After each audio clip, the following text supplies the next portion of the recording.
நீங்க எப்போதாவது இப்படி கேட்டிருக்கிறீர்களா? நான் பிரார்த்தனை செய்கிறேன், ஆனா தேவன் அமைதியாக இருக்கிறார். நாட்கள் போகுது, மாதங்கள் ஆகுது, ஆனால் பதில் இல்லை. அப்போ ஒரு கேள்வி மனசுக்குள் வரும். தேவன் கேட்கவில்லையா? அல்லது அவர் காத்திருக்க சொல்கிறாரா? Delay, not denial. வேதாகமத்தில் ஒரு உண்மை தெளிவாக சொல்லப்படுகிறது. டிலே என்பது டினாயல் அல்ல.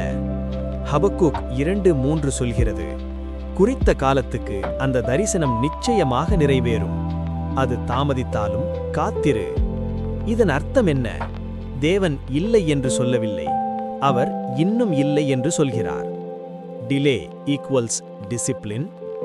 ஆமாம், சில நேரங்களில் டிலே என்பது டிசிப்ளின். டிசிப்ளின் என்றால் தண்டனை அல்ல, அது பயிற்சி. யாக்கோபு 1:3 சொல்கிறது, உங்கள் விசுவாசத்தின் சோதனை பொறுமையை உண்டாக்குகிறது.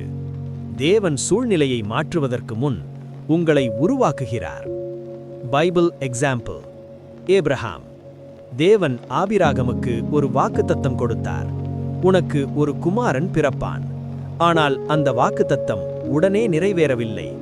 25 ஆண்டுகள். அந்த டிலேயில் தேவன் ஆபிராகமின் விசுவாசத்தை ஆழமாக உருவாக்கினார். வாக்குத்தத்தம் தாமதமானது, ஆனால் தேவன் தாமதிக்கவில்லை. Why God delays answers? 1. ஆன்சருக்கு முன்னால் கெப்பாசிட்டி உருவாக்க வேண்டும். நீ கேட்கும் பிளெஸிங்கை உன் மனமும் உன் ஆவியும் தாங்க முடியுமா? டிலே என்பது உன்னை பெரிய பதிலுக்கு தயார்படுத்துவது. Character versus comfort. தேவன் உனக்கு வசதியான வாழ்க்கை மட்டும் வேண்டுமென்று நினைக்கவில்லை, அவர் உனக்கு நிலையான குணநலன் வேண்டுமென்று நினைக்கிறார். ரோமர் 5:3-4 சொல்கிறது, உபத்திரவம் பொறுமையை உண்டாக்குகிறது, பொறுமை அனுபவத்தை. Dependency shift. உடனே பதில் வந்தால் நீ தேவனை தேடுவாயா அல்லது பிளெஸிங்கை? டிலேயில்தான் நம் உறவு ஆழமாகிறது. டிலேயில் என்ன நடக்கிறது? டிலே காலத்தில் விசுவாசம் வளர்கிறது, அகம்பாவம் உடைகிறது, பிரார்த்தனை ஆழமாகிறது, தேவன் மட்டும் போதுமானவர் என உணர்கிறோம். இதெல்லாம் பதிலுக்கு பிறகு நடக்காது. Another Bible truth. சங்கீதம் 27:14 சொல்கிறது, கர்த்தருக்காக காத்திரு, உன் இருதயம் தைரியப்படுத்தப்படும்.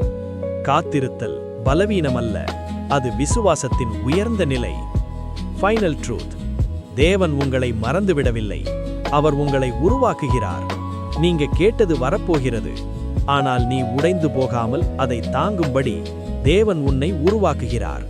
டிலே என்பது தேவனின் மௌனமல்ல, அது அவரது வேலை. காத்திரு, தேவன் நேரம் தவறமாட்டார்.